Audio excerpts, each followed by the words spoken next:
Susie and Jason know each other going back to 4th grade. Please share. Not that share. I'll start off. Again, I'm terrible at public speaking, but we met in Latchkey, you know, and if you know the Latchkey, but so God, we were about, I don't know, I was 10 years old or something like that, but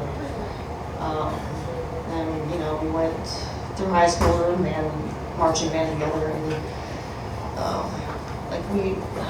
I knew he was gay, and I was trying to figure myself out, but through my senior year, we dated, kind of just to cover each other up, like to say that, hey, we're in a relationship, none of us are gay, we're fine.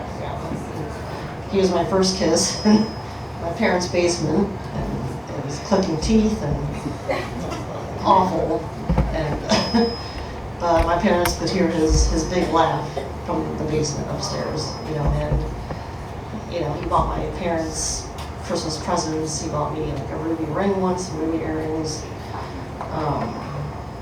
Like him and I were inseparable. It's just he's the common denominator in most of my stories, because even after high school we hung out constantly. If you didn't know where I was with Jason. So walking through a park barefoot through the mud on a horse trail, or throwing wine bottles out of a moving car on the railroad tracks just to crash. He was just my best friend for years. And I don't think what else to say. We went to all my dances together my senior year. And I was always just a little bit taller than him. He always said he was 5'4" 3/4", so you had to add that 3/4 on there. So we had to work pictures taken for the dances. I had to bend my knee, just a little bit to look a little bit like his size. But it's just we hung out every day of the week, and I just the last year or two it's been kind of up and down with him, and I know he lost a lot of people really soon, close together, and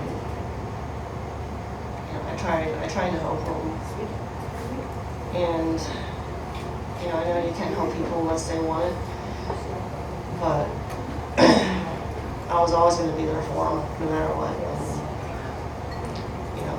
we'd have. His mom was such a sweet, quiet woman, but unless him and I were in the backyard burning her garden bench, it was 6 foot tall fire. What's that burning? I'm like, nothing. There was just a little, footstool left. Keeps it. But yeah, lots of fires in his backyard, in his parents' house with the horses, and there's so many memories. It would take hours to go over it all, but.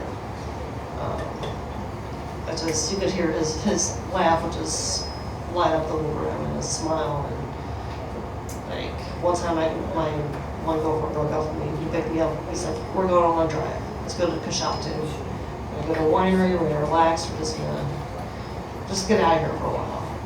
He was always there to pick me up, and just so many laughs. And, I think one time we bought this port wine because it had the strongest amount of alcohol in it.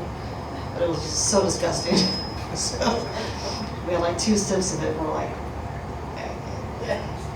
let's get something again. But I don't know, it's just, he was so musically talented. He was, such a positive influence in my life. And just to know him for so many years and to see this change in him, it really broke my heart. But I was still checking in with Josh all the time, making sure he was okay, and it's just, he's going to be really, over 30 years of knowing him, and it's just, I thought I had more to say, I can't even think, but, he just, and he, I think I was on Dan and his first day of Macaroni Grill at the bar. I was there when he first met Josh at Unibelt. his red Camaro. One time at the top of I have a hill that goes down to my house. The snow was too deep for his Camaro, so he just let me off the top of the hill and let me walk home. He's like, I'm not gonna get back up, just walk home. I'm like, all right. So, and we lived together just for a short period of time, and he would just be in the other room and would call me on my cell phone, and I'm like, stop calling me, and throw my phone against the wall. You know, we'd sing Cher, we would share concerts together, and I mean, the winery, like one time we walked down to the winery by the Garden Reservoir, the Star Rain was called Double Rainbow, which was like magical, you know. And these are the things I want to remember him by, you know. I don't want to remember any of the bad stuff, give him a bad name or anything. He was a great guy, always there for me. He was there for everybody that needed him. So I don't know what else.